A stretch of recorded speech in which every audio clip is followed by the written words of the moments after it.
Fala, meu aposentado, meu pensionista, meu beneficiário da INSS que assiste o INSS Explicado. Meu nome é Luan, já tem um tempinho que eu não venho por aqui, mas o canal ficou aí em boas mãos, conteúdo diário saindo, mas hoje eu venho trazer novidade, coisa boa para a revisão da vida toda.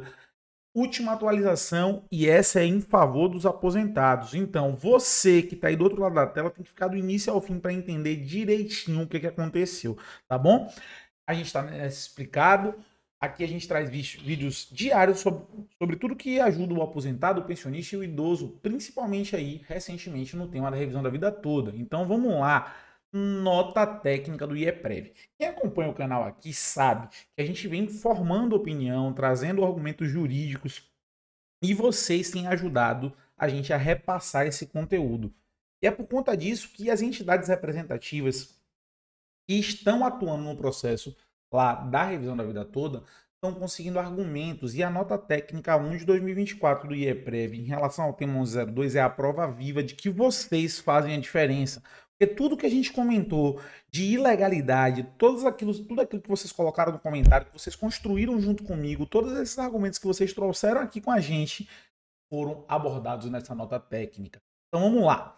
Nota técnica tema 1102 da revisão da vida toda. O IEPREV, Instituto de Estudos e Pesquisas em Direito Previdenciário, em conformidade com seus objetivos de fomentar discussões e disseminar o conhecimento científico acerca de direitos fundamentais e sociais, vem a público apresentar as considerações técnicas referentes ao julgamento dos embargos de declaração opostos pelo INSS no âmbito do tema 1102 de repercussão geral, comumente conhecido como revisão da vida toda. Veja vocês que eles estabeleceram aí a nota técnica para disseminar, concatenar o conteúdo que inclusive a gente ajudou a formar, você que está do outro lado da tela e ajudou a formar isso aqui. Isso aqui é fruto do trabalho da gente, conversando, tratando sobre a revisão da vida toda e principalmente sendo técnico sobre a revisão da vida toda. Diferente de muitos canais, muitos portais que tentam trazer aí notícias sensacionalistas, aqui a gente traz conteúdo massivo, conteúdo jurídico que dá argumento para você e que ajuda instituições como essa a formar um documento desse calibre. Então vamos lá, ó. Da impossibilidade de rediscutir o mérito em sede de embargos declaratórios. A gente sempre falou que embargos de declaração não é para discutir o mérito. E a gente, quando teve o julgamento dos embargos, né, quando a gente ganhou a revisão da vida toda no julgamento lá em novembro de 2022, que teria somente o embargo, a gente falava muito sobre modulação dos efeitos, sobre a possibilidade de mitigar alguns efeitos, porque a gente sabia que isso é uma prática do STF. Vocês vão ver até que no final tem um argumento em desfavor disso, tá? É que não era nem para fazer modulação, mas fica aí até o final para você ver. Mas a gente falava sempre que não poderia rever a decisão dos aposentados e pensionistas, porque embargo de declaração não tem aí esse condão. Então tá lá, segundo o artigo 1022 do Código de Processo Civil, cabe embargo de declaração para esclarecer obscuridade, eliminar contradição, suprir a omissão de ponto ou questão sobre o qual o juiz deve se pronunciar de ofício ou a requerimento e para corrigir erro material. No caso do tema 1102, entendemos não haver nenhuma das hipóteses para cabimento dos embargos declaratórios, com adoção de efeitos infringentes. Isto porque o ministro Cristiano Zanin alega em síntese que os ministros Marco Aurélio, Alexandre de Moraes, Edson Fachin, Carmen Lúcia e ministra Rosa Weber votaram pela não existência da violação da cláusula de reserva de plenário. Contudo, de outra sorte, os ministros Luiz Roberto Barroso, Nunes Marques, Dias Toffoli, Gilmar Mendes e Luiz Fux votaram pela existência da violação da cláusula de reserva do plenário. Nesta toada, o ministro Cristiano Zanin aduz que seu antecessor, Ricardo Lewandowski, que é a cadeira que ele assumiu era de Lewandowski, tá bom? Então ele diz que Lewandowski se omitiu em relação à existência ou à inexistência da violação de cláusula de reserva de plenário. Assim, consequentemente, sendo necessário que ele, na condição de ministro atual da cadeira do STF, se manifeste contra a referida omissão. E aí, a construção desse documento já traz aqui tudo aquilo que a gente já falou aqui no canal. E não há uma omissão do ministro Ricardo Lewandowski. E o que o ministro Cristiano Zanin quer fazer é votar no lugar da cadeira. A cadeira já se pronunciou. Ricardo Lewandowski já tinha dito que não há reserva do plenário, não há violação à reserva do plenário. Vocês vão ver por quê aqui. O que ele está fazendo é tentar induzir a corte a achar que Lewandowski se omitiu, quando na verdade ele não se omitiu, para ele poder votar e votar contrário aos aposentados e pensionistas. E a gente já fez um vídeo aqui falando sobre o Rudini, o quão ele tenta ser ilusionista aí nessa situação de processo para poder trazer à baila o entendimento dele, para poder trazer aí a possibilidade de o entendimento dele prosperar. Então tá lá, ó. 2.1 da inexistência da omissão do voto do ministro Ricardo Lewandowski. Sim, Ricardo Lewandowski se pronunciou e se pronunciou em favor dos aposentados quando o assunto é cláusula de reserva de plenário. A alegação de omissão no voto do ministro Ricardo Lewandowski não conduz à verossimilância dos fatos.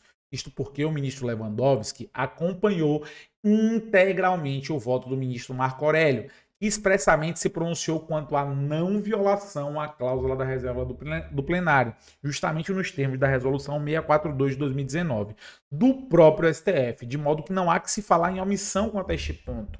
Então, Lewandowski, ele acompanhou integralmente o ministro que votou e votou falando sobre a reserva do plenário. Então, o voto dele já está ali estabelecido, tá bom? E isso parte da onde? A resolução mencionada dispõe sobre o julgamento de processo em lista de sessões presenciais e virtuais do Supremo Tribunal Federal. Vejamos a redação dada ao artigo 6º da resolução 642 de 2019. Os ministros poderão votar nas listas como um todo ou em cada processo separadamente. As opções de voto dos ministros serão as seguintes: acompanhar o relator com ressalva de entendimento, divergir do relator e acompanhar a divergência. Eleitas as opções B e C, o ministro declarará seu voto no próprio sistema, tá? Quando ele precisa ali, obviamente, dizer a ressalva do entendimento ou divergir do relator. Não foi o caso do ministro Lewandowski. Mas, conforme se desprende da análise do referido artigo, se o ministro possui alguma divergência em relação ao voto do relator, ele deve votar conforme a linha B, ou seja, ele deve votar acompanhando o relator, mas dizendo qual é a divergência que ele tem. Ou seja, acompanha o relator com uma ressalva. Agora, contudo, se ele acompanha o relator na sua integralidade, ele deve votar conforme a linha A, isto é, acompanha o relator. Neste enredo, observamos como votou o ministro Lewandowski no julgamento virtual do dia 4/6 de 2021. Então tá lá, aqui, ministro Lewandowski acompanhando o relator, que à época era ministro Marco Aurélio. Tá? Então, ele acompanhou a integralidade do voto do Marco Aurélio e o Marco Aurélio já tinha dito que não houve violação à cláusula da reserva do plenário. Logo, Lewandowski falou também que não há, porque acompanhou ele. E como Zanin entrou no lugar de Lewandowski, Zanin não poderia declarar essa omissão de Lewandowski, porque não houve omissão, porque quando Lewandowski diz acompanha o relator, ele está falando a mesma coisa que Marco Aurélio, e Marco Aurélio falou que não houve violação à cláusula da reserva do plenário. Então não há omissão num cenário como esse. O que o ministro Cristiano Zanin vem tentando fazer é ludibriar a corte, aproveitar que há um espaçamento entre as datas, esse voto aconteceu em 2021, então há um espaçamento entre as datas para que o volume do processo, os tantos procedimentos que houve no processo, passem despercebido para que ele possa ter voz. Só que a cadeira dele, que é Lewandowski, já falou. E como foi que a cadeira dele falou? Falou acompanhando o relator. E o que é que o relator disse? Que não houve violação à cláusula da reserva do plenário. Então não faz sentido nenhum Zanin declarar essa omissão. Notemos que o ministro votou exatamente nos termos do artigo 6º, a linha A da resolução 642, acompanhando, portanto, integralmente o entendimento do ministro relator. Desta feita, destaca-se que o trecho do voto do ministro relator Marco Aurélio, que rebate expressamente a alegação de violação à cláusula da reserva do plenário, diz assim, ó, de início, quanto à evocação do artigo 97 da Lei Maior, direcionar a atuação do tribunal pleno ou do órgão especial que lhe faça, às vezes, o colegiado de origem não incorreu em erro de procedimento. E aí, quando ele diz o colegiado de origem, ele está falando do STJ, tá? Então, limitou-se a apreciar a controvérsia à luz da legislação de regência, ou seja, à luz da lei e não da Constituição. Descabe confundir simples interpretação da norma à luz, no caso concreto, com declaração de inconstitucionalidade. O que ele está dizendo é: analisar a interpretação da legislação não pode se confundir com declarar inconstitucional um trecho da Constituição. Então não houve afronta, ou seja, e também não houve erro no procedimento do colegiado de origem, que é o STJ. Então, a declaração de omissão da reserva do plenário está errada por parte do Zanin, porque Lewandowski votou como Marco Aurélio e Marco Aurélio disse que não houve erro no procedimento e que a interpretação foi da norma e não uma declaração de inconstitucionalidade. Perceba o efeito cascata, de modo que Zanin não poderia dizer que Lewandowski foi omisso, porque ele não foi, porque ao voltar como relator ele diz: eu estou dizendo exatamente o que ele disse. Ah, mas e se ele quisesse fazer alguma ressalva? Ele poderia dizer que acompanha o relator com alguma ressalva.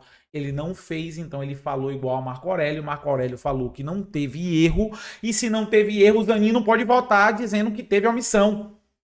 Entendeu? Entenderam? E isso aqui, esse documento, ele fica perfeito justamente porque traz-se à tona, na realidade, o que o Zanin quer fazer aí com o aposentado e com o pensionista. Em suma, diga-se que ao acompanhar o voto do relator na íntegra, automaticamente o ministro Lewandowski votou pela não violação da cláusula de reserva de plenário, deste modo impossibilitando qualquer alegação de omissão quanto ao tema.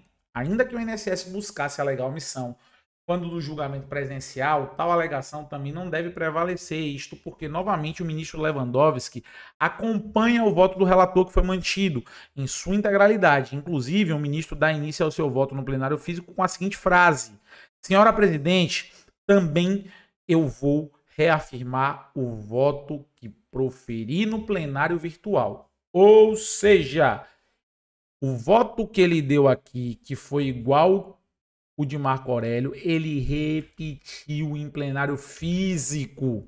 Outro ponto que merece atenção em relação à alegação da omissão trazida pelo INSS, que foi acolhida pelo ministro Zanin, cinge-se no fato do INSS arguir que o ministro Luiz Fux votou pela violação à cláusula de reserva de plenário. No entanto, conforme podemos verificar no voto proferido pelo ministro, em nenhum momento ele trata da violação à cláusula de reserva de plenário em suas considerações.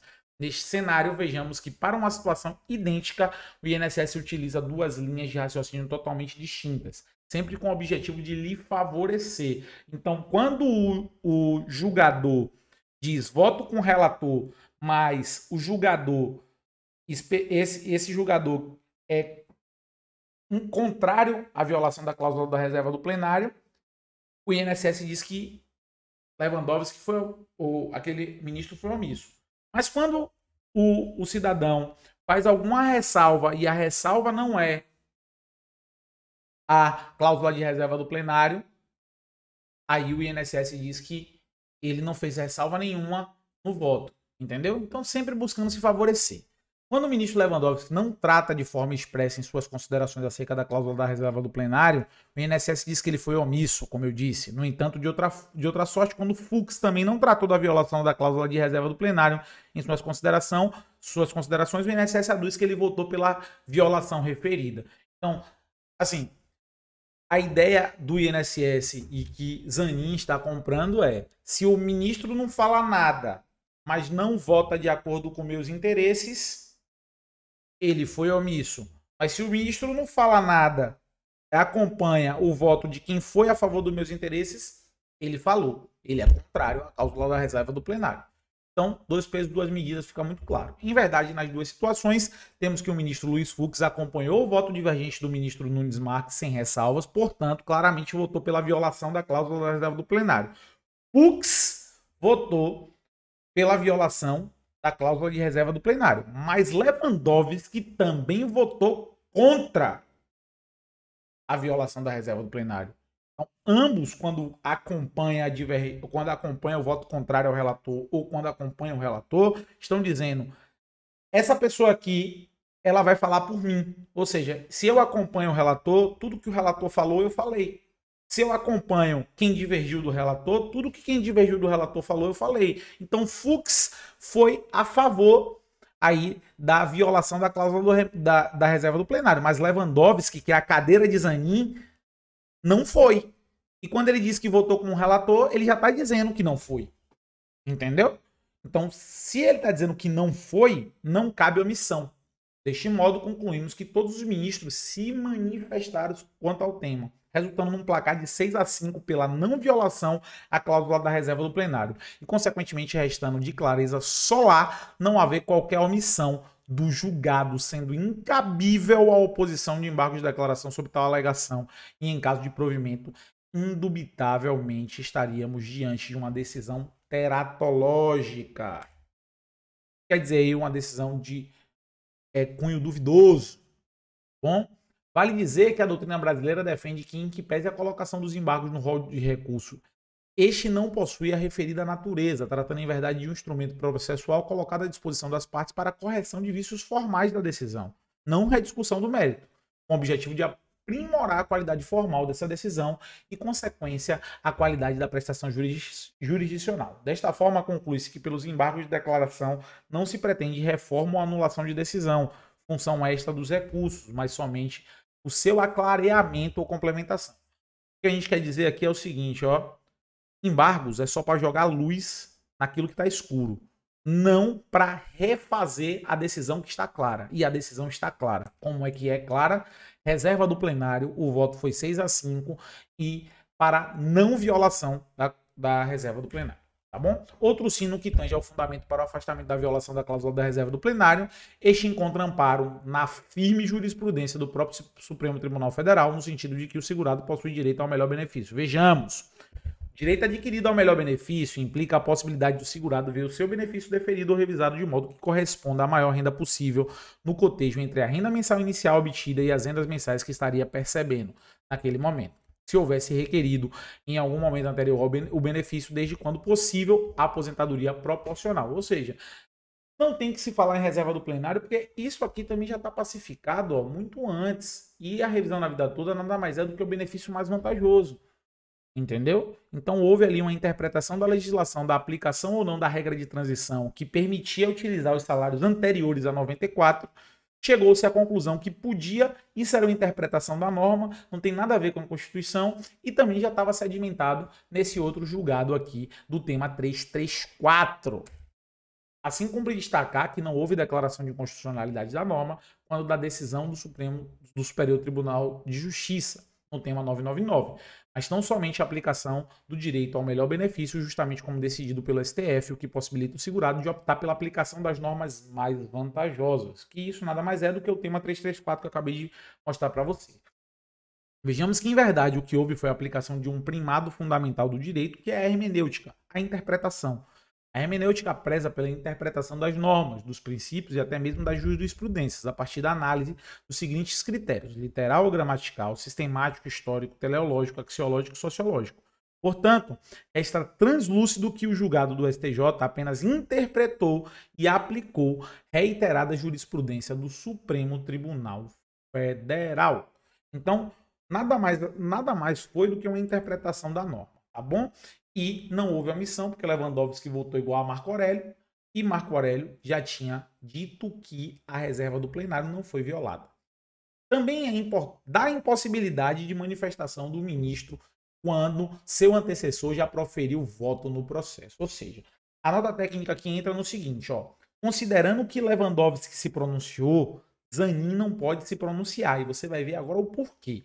Também é importante destacar a impossibilidade do ministro Cristiano Zanin em um processo que seu antecessor, ministro Ricardo Lewandowski, já votou. Inclusive, a referida previsão encontra amparo no artigo 941, parágrafo 1º do CPC. Vejamos. Proferidos os votos, o presidente anunciará o resultado do julgamento, designando para redigir o acórdão o relator ou, se vencido, este o autor do primeiro voto vencedor, ou seja, do voto divergente.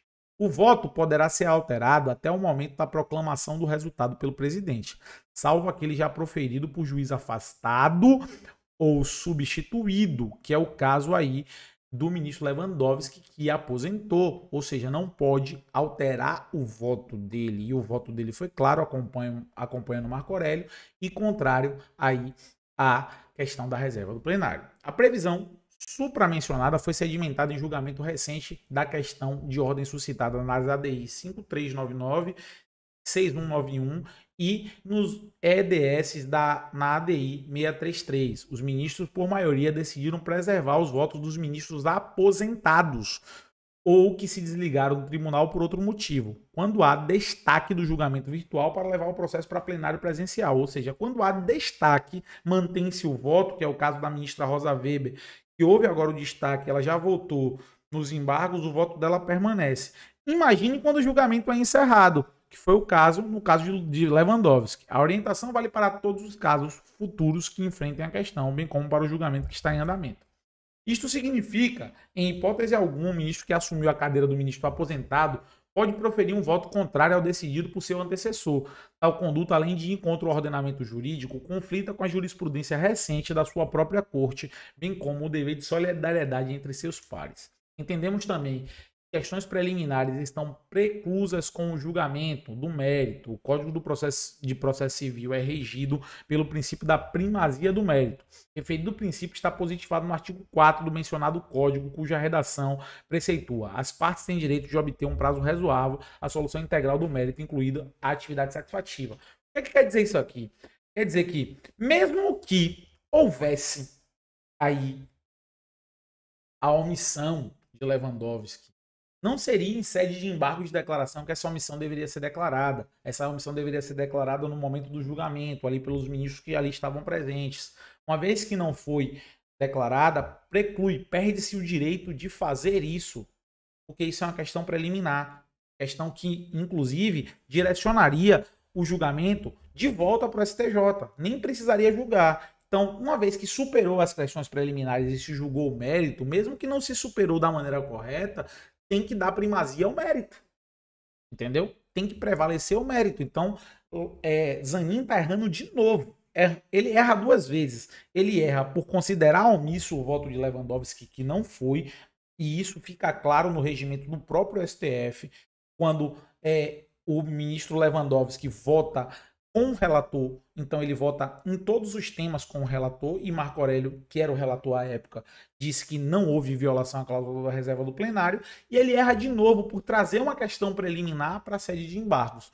Então, gente, você vê que é claro que ele, como a gente já disse aqui no canal, ele está querendo dar uma de Houdini, né? Então, essa é uma realidade incontestável e bem representada no artigo 282, parágrafo do CPC de 2015, que prevê que o juiz deve resolver o mérito a favor da parte que lhe aproveite a declaração de nulidade, devendo ignorar vício formal e proferir decisão de mérito.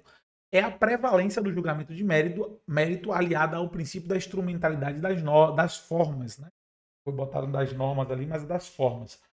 A partir dessa análise, resta de clareza solar que o ministro Cristiano Zanin, ao proferir seu voto no sentido de anular o julgamento da revisão da vida toda, de certo está ignorando a preclusão material quanto à alegação de violação de cláusula de reserva de plenário, bem como a própria instrumentalidade das formas. Perceba, como eu te disse, para além de ele estar errado em considerar omisso, mesmo que houvesse omissão, ele não poderia fazer em primazia ao julgamento de mérito, como está aí descrito. Isto porque o princípio da instrumentalidade das formas, não das normas, prevê que atos processuais não serão repetidos nem suprimidos quando não prejudicar a parte. Agora pensemos, com a anulação do julgamento e devolução dos autos ao STJ, independente do novo resultado favorável ou desfavorável para a parte naquele julgamento, o processo fatalmente voltaria ao Supremo Tribunal Federal para que eles pronunciassem em um julgamento no qual os ministros já votaram o mérito em duas oportunidades e ambas resultariam em uma definição favorável aos aposentados, afastando a violação à cláusula da reserva do plenário. Ou seja, só iria atrasar, ia deslocar para o STJ para fazer algo única e exclusivamente formal, que era sanar o vício, e ia voltar para o STF, e quando chegasse no STF, as cadeiras que se pronunciaram favorável iam se pronunciar favorável novamente.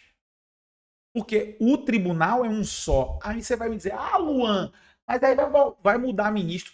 Mas assim, não deveria. Isso é um entendimento da corte. O STF não é uma pessoa, não é um ministro. O STF é uma corte. A corte decidiu que a revisão da vida toda é possível e estão querendo anular o julgamento por uma simples preclusão que, além de ter sido arguida de maneira equivocada, porque não houve omissão do ministro Lewandowski, mesmo que houvesse, não poderia ser arguida nesse momento, porque precluiu. Dessa forma, entendemos que o voto do ministro Cristiano Zanin, em caso de provimento, apenas demonstrará a fragilidade da segurança jurídica do direito brasileiro e violará preceitos processuais que tiveram um avanço importante nos últimos anos, principalmente com a promulgação do novo Código de Processo Civil. Como eu disse, erro crasso de processo, gente. Isso é erro crasso de processo. Isso fere toda a lógica da segurança jurídica brasileira. Imagine se toda vez que um juiz aposentar, você e o outro juiz entrar e identificar um erro pequeno no procedimento, o procedimento tiver que voltar todo. Aqueles 5, 6 anos que você ficou esperando para uma audiência de instrução, para o julgamento, para a sentença. Às vezes demorou 3 anos para uma audiência de instrução, mais 2 anos para uma sentença. Aí a sentença foi, no embargo, o juiz aposentou, o outro juiz percebe que faltou ouvir uma testemunha. E ninguém nunca falou no processo. Aí vai lá esse juiz diz, ó, não. Essa decisão não tá válida porque faltou ouvir a testemunha. Quem tinha que ter visto isso foi o outro juiz, os dois advogados no processo. Deveria ter erguido isso antes. Para ele, novo, que chegou, só cabe cumprir, só cabe se pronunciar pelaquilo que ele compete ali da frente, dali para frente. Porque a cadeira fala, não é a pessoa que fala. É a cadeira do ministro do Supremo Tribunal que fala. É a cadeira do juiz de piso que fala. É a cadeira do juiz federal que fala. Não é a pessoa. A pessoa é substituída. O tribunal, o juiz natural, não são. Tá bom? E aí vem o terceiro e mais controvertido ponto, que aqui eu tenho algumas ressalvas a fazer, em que pese, tecnicamente, a modulação dos efeitos de decisão não deveria caber em casos de interpretação de legislação só em casos de inconstitucionalidade. Por padrão, o STF já vem trazendo possibilidade de modulação de efeitos em outras decisões por influência aí da repercussão financeira, econômica e todas as outras repercussões políticas que uma decisão pode impactar na estrutura básica da sociedade. Ou seja, a depender da situação e da decisão, o que não é o caso na revisão da vida toda, pode mexer com toda uma parcela da população e isso fique muito difícil de se fazer. Então, mesmo que não seja uma decisão de inconstitucionalidade, a modulação dos efeitos ela é praticada pelo STF. Mas o que a nota técnica traz é o seguinte, só poderia modular se fosse no julgamento da revisão estivesse tratando de inconstitucionalidade. Como se não tratou de inconstitucionalidade, não tem por que modular. Então vamos entender. Subsidiariamente ao entendimento de anulação do julgamento, o ministro Cristiano Zanin votou pela modulação dos efeitos da decisão, apresentando a seguinte tese. Por razão de segurança jurídica, na esteira do artigo 926 e 927 do CPC, modular os efeitos da decisão, atribuindo os efeitos ex nunc a contar da publicação do ato de julgamento, 13/12, sem qualquer ressalva, restando expressa a impossibilidade de revisão dos benefícios previdenciários já extinto, rescisão das decisões transitadas e julgadas que, à luz da jurisprudência dominante, negaram o direito à revisão, e revisão de pagamento de parcela dos benefícios quitados à luz do tempo do entendimento vigente, vedando-se consequência pagamento das parcelas pretéritas. Todavia, entendemos que a modulação, isso aí é o entendimento do IEPREV, entendemos que a modulação apresentada pelo ministro não deve preponderar, pois somente em sede de controle concentrado, o que é controle concentrado? É controle da Constituição. Controle concentrado e difuso são controles constitucionais. Diante de discussão de inconstitucionalidade de uma norma, que pode ocorrer a modulação dos efeitos da decisão. E aí eu faço aqui a minha ressalva pessoal, como Luan, obviamente em todo respeito aí à técnica de quem redigiu o documento no IEPREV, porque está com a razão, tecnicamente, doutrinariamente. Você só fala em modulação dos efeitos quando você discute controle concentrado e difuso, ou seja, quando você discute se a norma é constitucional ou inconstitucional, ou seja, quando você está falando de Constituição. Então, por isso, é importante dizer que, em que pese tecnicamente isso esteja correto, a praxe do tribunal é modular efeitos de decisões que podem gerar um turbilhão aí social. Eu concordo que não deveria modular efeito nenhum na revisão da vida toda, porque a revisão da vida toda não vai gerar esse caos todo. É uma revisão de exceção, nem todo mundo tem direito e, portanto, todo mundo deveria receber aí seus retroativos de maneira adequada. Mas a minha técnica me diz que sim, vai haver alguma modulação dos efeitos e a gente espera que a modulação seja de acordo com o voto da ministra Rosa Weber, que é a melhor modulação para os aposentados e pensionistas. No caso do tema 1102, diz o IEPREV, não houve declaração de inconstitucionalidade e tampouco alteração de jurisprudência dos tribunais e das cortes superiores. Ao contrário, os tribunais vinham sedimentando e aplicando o direito ao melhor benefício em consonância com o entendimento do Supremo Tribunal Federal. E após o julgamento do tema 999 pelo STJ, o direito à revisão da vida toda foi consagrado pela segunda maior corte do país. Portanto, não há que se falar em modulação, sendo que ambas as cortes superiores do país já garantiram o direito ao segurado, seja especificamente como no caso do STJ, seja por meio de aplicação do direito ao melhor benefício no caso do STF. E aí ele assina aí, dia 5 de janeiro de 2024, Luiz Gustavo Bertolini, Nassif, diretor de atuação judicial do IEPREV, fez um brilhante trabalho nessa nota técnica, realmente merece louvores aí pelo trabalho realizado, mas a gente já vinha comentando sobre tudo isso aqui no canal, a gente deixa isso aí de maneira mais clara, num vídeo maior, mais explicado, tentando desmistificar aí o que foi dito nessa nota técnica com um rigor técnico maior, para traduzir para vocês 3 coisinhas simples. Primeiro, Lewandowski não foi omisso. Lewandowski votou com o relator Marco Aurélio e ele votou em aí não reconhecer a cláusula de reserva do plenário. Ou seja, ele entendeu que o STJ fez o correto. Esse é o primeiro ponto. Segundo ponto, uma vez que Lewandowski não foi omisso, Zanin não pode votar. Por quê? Porque Lewandowski, quando vota, permanece o voto da cadeira mesmo ele aposentado. Então, não deveria nem haver discussão na sede de embargo de declaração quanto a se Zanin votaria ou não, porque Lewandowski não foi omisso. E o terceiro e último ponto é que mesmo ele tivesse sido omisso, ele não foi, não deveria ser esse o momento para atacar e trazer à tona essa omissão, porque nos embargos de declaração, isso deveria ter sido suprido antes e não nos embargos de declaração. Então o voto do ministro Cristiano Zanin está totalmente desalinhado com as questões relacionadas aí ao tema violação ou não da cláusula da reserva do plenário, porque esse tema já foi discutido, já foi vencido e é um tema que não tem que retornar em sede de embargo de declaração, porque ele teve votação 6-5 e portanto, não houve omissão nenhuma e Zanin não deveria ter que se declarar por conta disso, tá bom? Então, sem mais delongas, eu queria agradecer pela sua paciência, pela sua audiência, você teve no INSS Explicado. Meu nome é Luan e a gente traz vídeos diários sobre aposentados, pensionistas e idosos e a gente pede para que você continue acompanhando o canal, deixando o seu like e principalmente compartilhando isso aqui. Isso aqui é fruto do trabalho de vocês.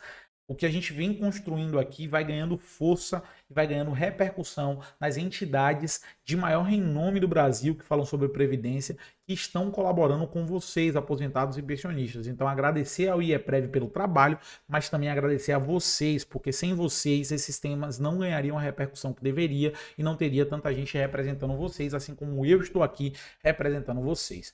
Muito obrigado mesmo e eu te espero no próximo vídeo.